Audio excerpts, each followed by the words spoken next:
अगर किसी को मजलिस इत्तेहादुल मुस्लिमीन में लीडर बनना है तो तालीम, पढ़ाई, होनहार इसकी जरूरत नहीं है। एलिजिबिलिटी क्राइटेरिया है गाली गलोच करो, गुंडागर्दी करो, लैंड ग्रैबिंग करो, सूदखोर बनो, रोडिज्म रहो, तब जाके आप मजलिस इत्तेहादुल मुस्लिमीन के एक बड़े लीडर बनते हैं। कटघरे में अगर सबसे पहले किसी को ठहराना चाहिए तो वो एमआईएम के जो प्रेसिडेंट है और हैदराबाद के एमपी है बैरिस्टर असदुद्दीन अवैसी साहब को ठहराना चाहिए। हैदराबाद के अंदर सियासत अब एक जानलेवा खेल बन गया है। सोशल एक्टिविस्ट और पॉलिटिकल अपोजिशन लीडर्स पर जानलेवा हमले, गाली गलौज और धमकियां यह आम सी बात हो गई है। ऐसा माहौल आज से 20 से 25 साल पहले बिहार और उत्तर प्रदेश का हुआ करता था, वहां पर जंगल राज हुआ करता था। लेकिन असद साहब आज आपकी क़ियादत में पुराने शहर हैदराबाद में आज ये गुंडाराज, ये जंगल राज चल रहा है। एक अब्दुल रहमान को आप ठहराए तो इतना बवाल मच गया, वाकई में बहुत ही काबिल है अब्दुल रहमान। ऐसे और अब्दुल रहमान जब आप ठहराएंगे तो ना सिर्फ आपकी पार्टी की भलाई होगी बल्कि सारे मुसलमानों की भलाई होगी। अस्सलामु अलैकुम, मैं आप सबका भाई advocate Adnan Qamar, president all India Pasmanda Muslim Mahaz Telangana. Hyderabad की सियासत में एक बहुत ही अफसोसनाक वाकया पेश आया है। एक वीडियो सामने आई है जिसमें असदुद्दीन अवैसी साहब की पार्टी के कॉरपोरेटर हुसैनी पाशा अमजदुल्ला खान साहब की गाड़ी को पूरे झुंड के साथ रोकते हैं और इतनी गंदी, गलीज, नंगी मां बहन की गालियां देते हैं जिससे ना सिर्फ मुसलमान बल्कि सारी इंसानियत को शर्म आ जानी चाहिए। यह बहुत ही कमजर्फ, कमजोर और कायर हरकत थी जिससे मालूम होता है कि हुसैनी पाशा कितने कमजोर लीडर हैं। यह वीडियो वायरल हो चुकी है।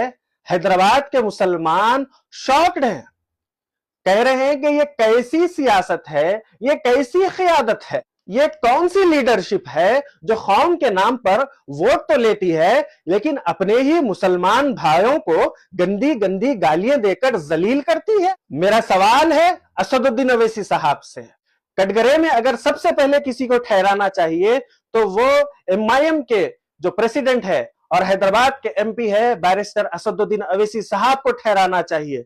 हैदराबाद के अंदर सियासत अब एक जानलेवा खेल बन गया है। सोशल एक्टिविस्ट और पॉलिटिकल अपोजिशन लीडर्स पर जानलेवा हमले, गाली गलौज और धमकियां यह आम सी बात हो गई है। ऐसा माहौल आज से 20 से 25 साल पहले बिहार और उत्तर प्रदेश का हुआ करता था, वहां पर जंगल राज हुआ करता था। लेकिन असद साहब आज आपकी क़ियादत में पुराने शहर हैदराबाद में आज ये गुंडाराज, ये जंगल राज चल रहा है।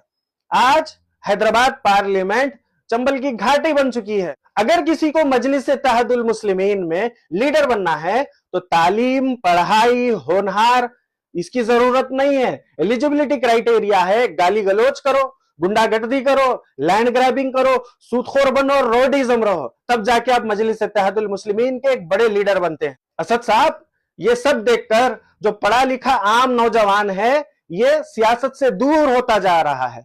आप हमेशा कहते हैं कि नौजवानों को सियासत में, पॉलिटिक्स में इन्वॉल्व होना चाहिए, लेकिन जब ऐसे गंदे गिरे हुए लोग आपकी जमात में मौजूद होंगे तो अच्छे लोग आपसे कैसा जुड़ेंगे।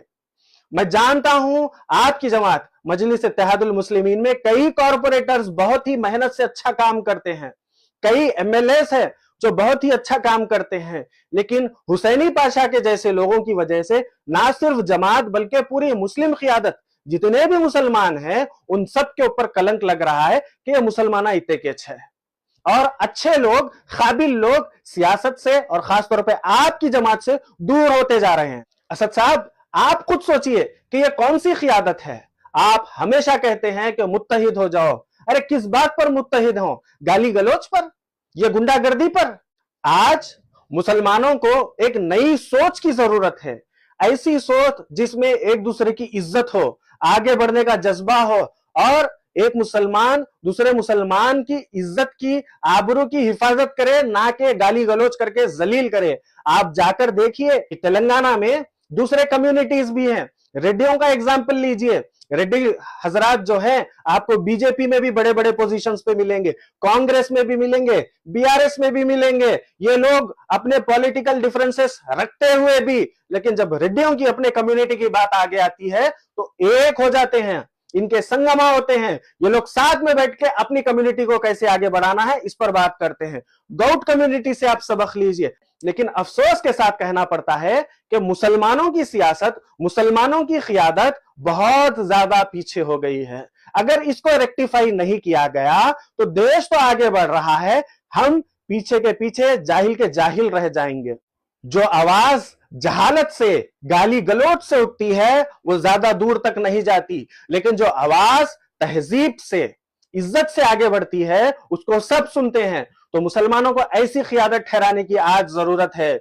ऊपर से मेरी गुजारिश है अमजदुल्ला खान साहब से भी कि आज अवाम आपको चाहती है, आपके पार्टी के जो वर्क्स है उससे काफी ज्यादा जो सो प्रभावित है। जब लोगों की मोहब्बत आपके साथ है तो आप क्यों लीडरशिप नहीं ठहराते? आप और फिर फिरोज खान, जब लोगों की मोहब्बत आपके साथ है तो आप लोगों को चाहिए कि नई लीडरशिप ठहराएं। एक अब्दुल रहमान को आप ठहराए तो इतना बवाल मच गया, वाकई में बहुत ही काबिल है अब्दुल रहमान। ऐसे और अब्दुल रहमान जब आप ठहराएंगे तो ना सिर्फ आपकी पार्टी की भलाई होगी बल्कि सारे मुसलमानों की भलाई होगी।